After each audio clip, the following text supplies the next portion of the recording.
تاني سؤال، ازاي ممكن الست تبني عضلات قوية بس من غير ما تقلق من حتة التضخم العضلي؟ دايما بتبقى فكره او هاجس عند كل الستات ان انا وانس ان انا رحت الجيم او شلت حديد او لعبت على الماشينز اللي الرجاله بتلعبها انا هبقى بعضلات.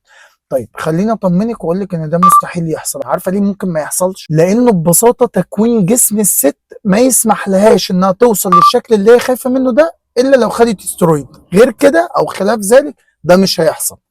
ولكن التخوف اللي بيحصل ان هي مثلا لما بتبدا، يعني في الفتره الاولى لما بتيجي تبدا تتمرن، الجسم بيبقى في بدايته سريع الاستجابه، فبتدي يكون ماسلز بسرعه او يعني جسمها يعضل بسرعه زي ما بيقولوا. فهتلاقي حجمها زاد شويه، ممكن الهدوم تضيق عليها شويه، فهي ما تركزش مع الميزان لان طبيعي هتلاقي هي بتنزل وزن بتزيد عضلات. بالنسبه للتخوف ده اللي عند الستات كلها اللي هو مثلا او البنات كلها اللي هو انا جسمي ممكن يزيد عضلتي يبقى شبه الرجاله، لا طبعا مش هيحصل، لان طبيعه الهرمونز عندها مختلفه.